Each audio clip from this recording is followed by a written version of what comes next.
Good morning to you all on a Monday morning. I'm Michael. And I'm Lauren. Coming up, we have lots of important announcements for anyone who is applying to college. But first, Lauren has all the details on Picture Day. Lauren? Thanks, Michael. Senior picture ID cards will be taken on Thursday, September 13th and Friday, September 14th. Students are scheduled by last names, so make sure and check the posters on classroom doors at some point before the 13th and 14th so that you are aware of when to report to the forum for your pictures. And the underclass and staff picture days are on September 17th and 18th. All staff and students are requested to have their pictures and ID cards taken on that Monday and Tuesday. Students should report to the forum alphabetically by their last name, and again, those schedules are on all classroom doors. The staff members, however, can report anytime. If you have any questions about any of this, see Mr. Martin in G104. On a different note, if you are interested in being trained as a peer mediator here at Monticello, you need to see Mr. Grubbs at some point during the day. He can be found in his room R107 or in the downstairs red cubby. Michael is up next with some more announcements from the College and Career Center. Stay tuned.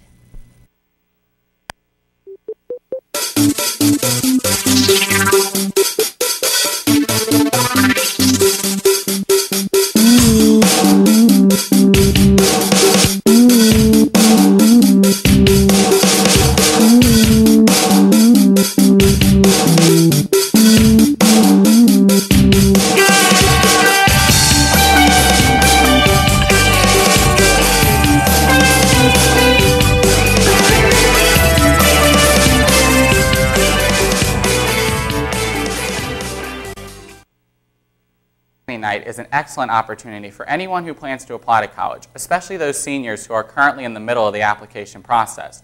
Just in case you missed it, the date of the college planning night is September 17th from 6 to 8:30 right here at Monticello.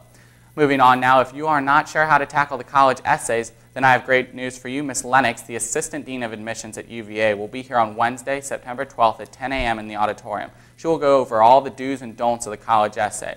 You don't want to miss this. Sign up outside of P105.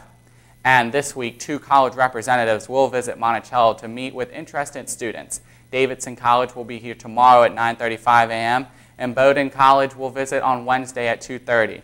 If you are interested in either of these colleges, be sure to sign up outside of P105 and pick up the permission slip that you must get signed by your teacher at least 24 hours in advance. Changing topics here, Dr. Turner wants your input, so he's bringing back the Student Advisory Council. The Student Advisory Council will meet with Dr. Turner twice a month during Mustang Morning. The group will provide him with feedback and be the student voice in decision-making at Monticello. He's looking for a true representation of the student body and encourages all interested students to apply. Pick up an application in the main office, and applications are due to Dr. Turner himself by Monday, September 17th. Well, that covers all the announcements we had for you today. Thomas will be up next to tell you about the big win the Mustangs had on Friday night and what's to come this week in sports. Don't go anywhere. Everybody, let's get into it. Get stoked, get it started, get it started, get it started. Let's get it started. Let's get it started in here. Let's get it started. Let's get it started in here. Let's get it started. Let's get it started in here. Let's get it started. Good morning, everyone. I'm Thomas. The football team had a huge win over George Wythe last Friday night here at Monticello, with the final score totaling 51-12. The Mustangs had an explosive first half and went into the locker room at halftime with a lead of 51-0. And in case you didn't know, the crew from RisingUpSports.com, which included some students from right here in our studio, streamed the game live over the internet on Friday night. Here's what Coach Red had to say after the game. Now being joined with head coach of Monticello, Rodney Red. Coach, first, congratulations on the big win. All right, thank you, Mr. Rothermel. Definitely was fun coming out here and watching the kids have some success. Got a lot of young guys in, and look forward to watching this one on film and getting better. One thing that really played you against Albemarle was a lot of penalties. You're able to cut down a little bit on those. How did you feel the team played, especially on the defense, not giving up so many yardage? I felt like they played great. I think that unit is going to be a strength for us this year. They continue to get better. They're playing with more consistency. And, as far as the penalties, I do think we were able to limit some of our mistakes, and that's going to be key with this group. Offense, you got options everywhere. TJ, Tillery doing some great running, and Jaleel able to pass the ball around a little bit. How did your offense perform?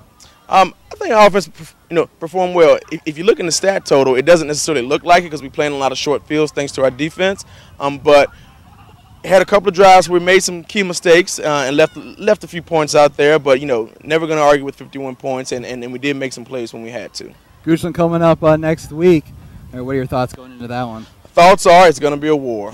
Coach Fowler's a phenomenal coach. They have excellent personnel, and they're always ready to play.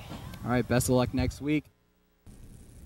You can actually see the entire game on risingupsports.com if you're interested. Now on to this week's schedule.